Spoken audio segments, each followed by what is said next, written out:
Pessoal, como prometido no vídeo anterior, estou aqui para mostrar para vocês. A gente vai dar início aqui a um aparelho, né? Eu vou tirar o S aqui, que chega dizendo para a gente que o aparelho não está ligando, provável curto na placa. O cliente solicita orçamento, tá bom? Então nós vamos dar início.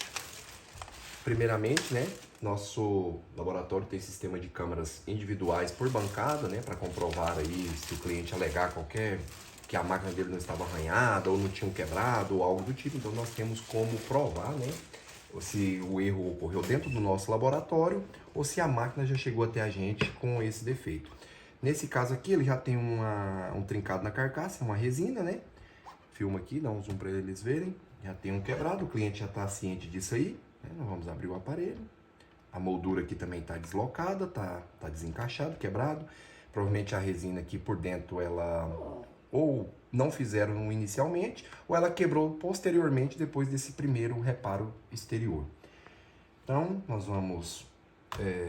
primeiro passo que nós adotamos aqui na nossa empresa é tirar a bateria do aparelho para você ter uma análise mais completa, né? Pra você ter aqui uma visualização do que a assimétrica vai falar pra gente, né?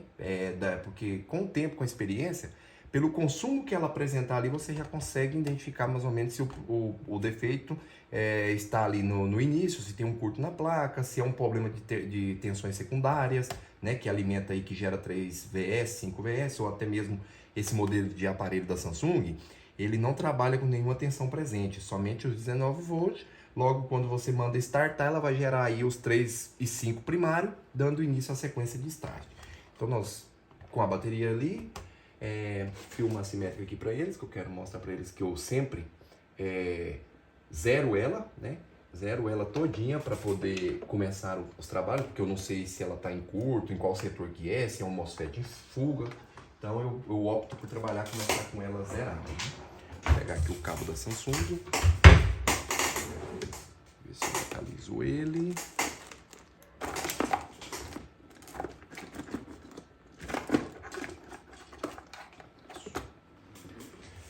Então aqui nós vamos colocar a ponteira do terra nesse ponto aqui que é o terra e a ponteira positiva no positivo, né? Com ela zerada, eu vou plugar aqui no aparelho e agora sim eu vou começar a subir a voltagem. Eu vou começar a subir aqui, vou subir a amperagem também, certo? Ela está em 8 volts, consegue filmar bem? Ela está em 8 volts, até agora não apresentou nada, então agora eu vou subir, vou chegar aos 19 volts, que é o que essa máquina trabalha. Eu aqui, geralmente, eu recomendo você trabalhar com um pouquinho menos de tensão, 18.5, 18.7, se o aparelho é 19. Mas como essa assimétrica ela é muito precisa, eu posso tranquilamente aí trabalhar com os 19 volts sem nenhum problema. Bom, ela não acendeu o LED indicativo aqui que ela deveria acender, indicando que a máquina está tudo ok, né? Para você começar a sequência de start. Então, provavelmente aqui ela não está nem passando os 19 volts dos primeiros MOSFETs. Vou tirar a fonte, porque como eu ajustei a assimétrica, pode ser que ela não tenha deixado passar os 19 volts por conta disso. Então agora eu vou plugar novamente e não passou, né? Vou aumentar um pouco a amperagem, ela não passou. Então, bom, eu já sei que essa máquina não está passando nem os 19 volts iniciais. Então agora eu vou proceder com o desmonte da máquina para poder fazer a análise.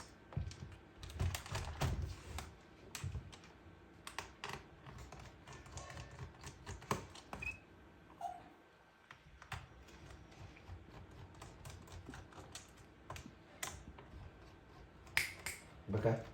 Ainda? Vem. Espera.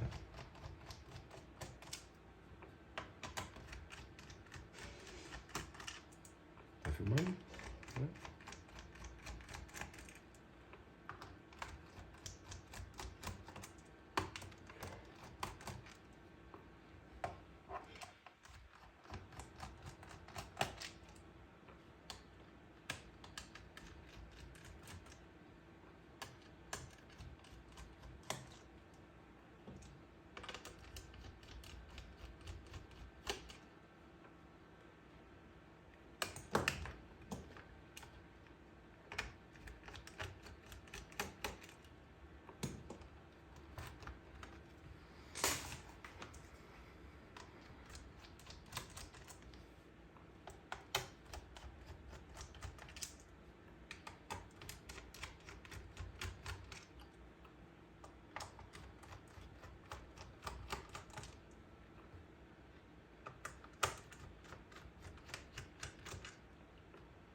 pessoal, eu costumo separar os parafusos, certo? Na primeira, os parafusos que são ali do lado de fora, eu costumo deixar em um ambiente.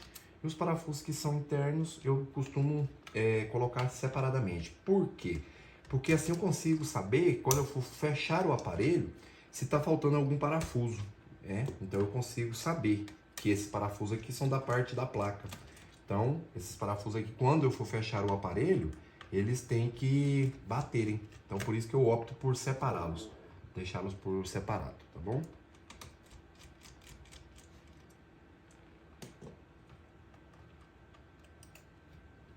Tudo desmontado. Vamos retirar a placa-mãe fora. Bom, essa é a placa-mãe já fora, né? Agora a gente vamos dar início aí à análise. Bom, eu suspeitava que os 19 volts, consegue dar um zoomzinho melhor aqui? Aqui, ó, aqui é o DC Jack, os 19 volts vai passar por essa bobina, vai vir, vai percorrer todo esse circuito, e esses são os dois MOSFETs iniciais de 19 volts.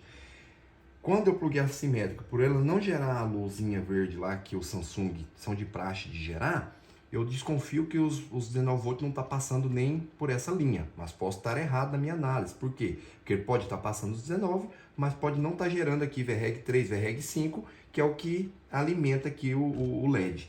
Mas vamos fazer o teste agora, né? A gente vai plugar a fonte aqui. Vamos pegar aqui o multímetro. Multímetro aqui, ó, na escala de voltagem, porque aqui nós temos a voltagem contínua, voltagem alternada. Mas para reparo de notebook, nós trabalhamos com corrente contínua. Por quê? Porque quem se encarrega de transformar essa corrente alternada para a placa-mãe já em contínua é a própria fonte do notebook. Então, em aparelhos eletrônicos aí que nós trabalhamos, como eu disse, notebooks, MacBooks, iMacs, notebooks gamer, nós não vamos trabalhar com fonte alternada, somente fonte alternada, corrente direta. Então, os que nós mais vamos usar no multímetro aqui para trabalhar com o notebook é corrente contínua. Aí nós temos aqui a escala de continuidade, de diodo, de ohmios. Aí nós temos aqui a amperagem, miliampere e temperatura nesse multímetro, mas nós não trabalhamos com ele. Nós vamos trabalhar muito com continuidade, escala de diodo e para medir os ohmios. E aqui a escala para medir capacitância de capacitor, mas nós também não utilizamos aqui o frequencímetro. Em notebook não é tanto utilizado. E amperagem tampouco eu uso muito no dia a dia, uma única vez aí eu vou usar, mas o dia que eu precisar eu vou estar mostrando para vocês, porque você precisa desabilitar um ponto ao outro e é o multímetro que vai fazer essa ponte de um lado para o outro para você conseguir medir a amperagem. Mas é para saber se um circuito está sobrecarregando ou algo do tipo, mas é muito difícil eu usar isso no meu dia a dia. Eu trabalho muito com corrente contínua e esse símbolo aqui da continuidade, do diodo e dos ohmios, né? Então, primeiro aqui nós vamos na escala de voltagem. A gente vai aterrar a ponteira aí, mostra para eles. Qualquer ponto da placa aí que tiver essas bordinhas aqui banhadas, cromadas, você pode pôr a ponteira, deixá-la aqui e começar a medição. Então, geralmente eu venho logo após o MOSFET aqui para saber se tem os 19. Ó, nesse caso ele não está chegando ponto 95. Eu vou lá no início do DC Jack, eu tenho 19 volts. Passou as bobinas, também tenho 19 volts. No primeiro MOSFET, eu tenho 19 volts. Depois desse primeiro MOSFET, eu já não tenho os 19 volts. Bom, como é que eu começo a minha análise? Então eu já detectei que os 19 não está passando como eu deduzia lá no início do vídeo. Então eu vou fazer o seguinte. Eu vou colocar aqui na escala de continuidade, que é essa que a ponteira vai bipar. Ela bipa. E vou fazer os testes para saber se eu não tenho um curto posterior aos MOSFETs. Então eu vou vir cá e ela não tem curto, certo? Então se eu colocasse aqui, por exemplo, para ver se está bem aterrado aqui, ó. Então tá aterrado, então em vários pontos da placa onde são negativos, ó, eu vou ter o bip do multímetro e vai baixar a resistência. Então aqui eu não tenho um curto. Então o meu problema está em um desses dois MOSFET, provavelmente, que vão estar abertos, né? Como também eu posso ter o controlador do charger aqui, que é o que manda essa tensão aqui para liberar o sinal, a tensão para que ela passe, né? Então nós trabalhamos aí com dois tipos de MOSFETs, né? Tem o tipo P e tipo N. Um vai trabalhar com a voltagem maior no gate, que é 25 volts, 24 volts. Ela tem que ser maior do que o dreno, que seja 19 volts. Então ela vai ser 25. E temos o tipo P, que é a tensão menor. Então aqui no gate, você vai ter que encontrar uma tensão menor do que a do dreno. Então se o dreno ou o source aqui também é 19 volts, você vai ter que encontrar aqui de 3 a 8 volts. Um exemplo para ele liberar a passagem, para ele saturar, para ele começar a trabalhar. Então vamos medir o MOSFET aqui. Vamos medir o segundo MOSFET na escala de diodo agora. Quando eu tocar as ponteiras, ó, ela vai chegar ali a praticamente zero. Quando eu inverto aqui, mesma coisa. Então nós vamos medir. Por quê? Porque um MOSFET bom, ele não pode dar zero. Ó, nesse caso aqui, ó, deu zero. Se eu inverter as ponteiras agora, ele deu zero. Consegue filmar na placa? Eles estão pegando? Então dá um zoom aqui na placa aqui para eles. Dá um zoom aqui. Pode chegar mais próximo. Deu um zoom? Consegue ver bem? Então, pessoal, aqui, ó. Quando eu faço... Eu vou pôr o multímetro aqui para vocês conseguirem seguir minha linha de raciocínio. Consegue pegar os dois aqui ao mesmo tempo? Para eles verem? O multímetro. O multímetro e o MOSFET aqui, o caso ponta. Mais ou menos. Vamos lá. Agora. Pode dar um zoomzinho só para eles verem. Aqui, ó. Quando eu coloco a ponteira, que eu aponho ela de um lado e do outro, olha lá, ó, zero, tá vendo? Ó? Isso aqui quer dizer que esse MOSFET está aberto. Ó, se eu inverter as ponteiras agora, ó, ele vai, ó, dar zero também. Vamos ver o primeiro MOSFET. Olha a diferença do primeiro, ó. Deu uma condutividade de 0,50. Quando eu inverter as ponteiras, deve ir ao infinito ou passar de 1,70.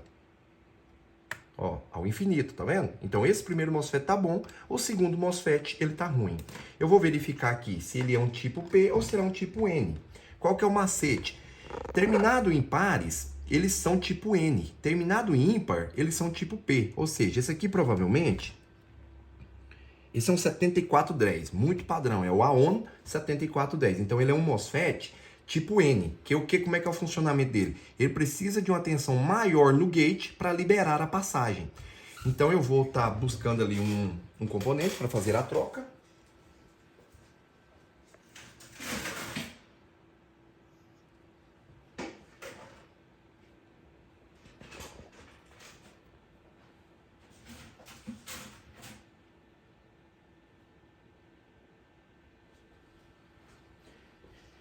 Como eu disse no primeiro vídeo, o canibalismo é essencial. Eu tenho desses componentes novos, mas como é um AON 7410, então ele não é muito...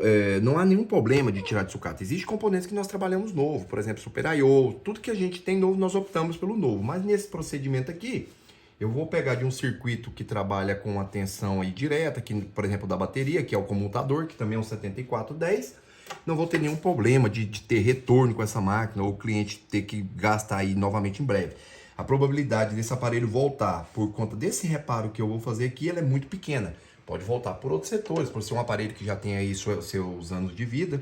Então, provavelmente possa vir a aparecer aí pra gente novamente, com 1 ano, 2 anos, mas com outro defeito, para uma revisão, algo do tipo. Mas não por conta do reparo que nós vamos fazer aqui agora. Esse reparo é um reparo muito simples, um dos mais fáceis eu considero, porque você consegue identificar que a tensão ela não está passando e você já identifica ali o MOSFET com fuga aberto, então ele é um dos reparos que eu considero aí mais fácil, né? Então nós vamos fazer a troca dele. Ó, ele já saiu, essa é a diferença de uma ferramenta boa. E nós vamos aqui fazer a retirada do outro da placa.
Prontinho.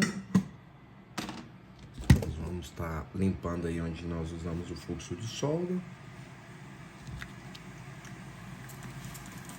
Álcool isopropílico. Nós vamos fazer aí a limpeza dele. Eu gosto muito de trabalhar com algodão e o álcool isopropílico logo em seguida, quando eu acabo de fazer o reparo, porque ainda tá fácil de fazer a remoção do fluxo. Logo nós usamos aí uma flanela para poder tirar, para não ficar marca da onde fizemos o reparo. Considero isso muito importante. Quanto mais apercebido o reparo passar, melhor é. Então tá feita ali a troca do MOSFET. Vamos fazer a medição novamente aí para você acompanhar. Põe para eles aí no multímetro. Então nós vamos novamente agora fazer a medição com o novo MOSFET. Agora sim, ó, tá vendo? Ele já não tá dando mais o zero ali, que seria a condutividade. Então agora a gente vai abrir aqui. Perfeito, tá vendo? Foi ao infinito. Então agora nós vamos ver se já esfriou aqui um pouco. Tá ótimo já. Filma aqui para eles, porque o LED verde agora deve acender. Por quê? Porque os 19 deve passar. Pronto. Os 19 volts passou. Nós vamos medir aqui agora. Você vai conseguir observar. Mede o multímetro aqui para eles. Olha, nós temos aqui agora, ó, 19 volts. Vamos medir aqui o gate dele para você ver. Olha lá, 24 volts, como eu disse, tá vendo? Por ele ser um tipo N, então ele trabalha com a tensão maior no gate para fazer a liberação aqui das portas. Agora a gente vai fazer um teste e a máquina ligando, dando imagem, será encaminhado para outro setor agora, onde vão fazer a limpeza da placa, uma análise mais detalhada, para ver se tem resquício de oxidação, porque se tiver oxidação nós já vamos fazer a troca desses componentes que estão aí oxidados, limpeza da placa, e logo o aparelho será aí colocado em checklist. Por ser um reparo mais fácil, que a probabilidade de retorno ela é menor, então assim, ele não vai precisar passar por um processo tão longo. 2, 3 horas de prazo, rodando vídeo, que não desligou, o aparelho já está apto para ser entregue ao nosso cliente, higienizado e entregue. Quando é algum tipo de reparo, que o aparelho apresenta intermitências, aí quando nós efetuamos algum procedimento, um reparo, o aparelho costuma ficar em teste aí de 1 dia, 2 dias, 3 dias, 1 semana. Isso vai depender muito do tipo de defeito e a frequência com que ele apareça. Como essa carcaça está muito destruída, eu vou acompanhar, eu vou firmar ela na mão. Vou plugar a fonte assimétrica aqui. E vamos startar a placa. Tá filmando a tela? Olha, a máquina ela já ligou, ela tá me dando um consumo na assimétrica. E ela deu vídeo. Tá pegando o vídeo? Espera ela reiniciar novamente. Consegue pegar? Certinho. Agora eu quero que você filme para eles assimétrica, para eles verem o funcionamento de uma assimétrica e como ela se comporta quando a máquina está ligada. Consegue pegar bem aí os números? Pessoal, veja bem. No primeiro momento eu coloquei para vocês, quando eu pluguei a fonte, que eu fui aumentando a assimétrica, em nenhum momento aqui o consumo ele teve uma alteração, ele ficou estático. Agora, depois do reparo feito, observe que com a experiência, com o tempo, você consegue identificar o funcionamento de um aparelho. Nada mais ao plugar a fonte. Veja bem, eu vou plugar uma fonte. Olha lá, ó. Ela houve uma pequena movimentação. Essa fonte aqui ela está marcando 0,2 porque elas são de 4 dígitos. Então ela pega a mais mínima variação. Mas uma fonte aí de 3 dígitos, por exemplo, ela não daria essa oscilação tão grande. Você conseguiria ver a oscilação dela e conseguiria identificar que está tendo uma circulação de corrente pela placa. Então agora eu vou mandar ligar ela, vocês vão ver que ela vai dar um consumo. Essa máquina é normal, ela dá um consumo aí, ela dá uma osciladinha porque está sem a pilha da CMOS. E na próxima, aí ela dá um consumo de 0,96, é um bom sinal. E filma ali dando vídeo. E é isso aí, pessoal. Uma máquina reparada. Vocês viram que a ferramenta ela ajuda bastante, ela auxilia bastante. E agora é só mandar pro departamento que dará início aí à sequência de análise da placa para verificação de oxidação ou algo do tipo. Logo será montado, feita a resina, tudo certinho, né, para entregar ao cliente. Higienização, troca da pasta térmica e passará pelo processo checklist. Olha, muito obrigado e estaremos postando mais vídeos em breve. Espero que você tenha adquirido hoje um pouco mais de experiência.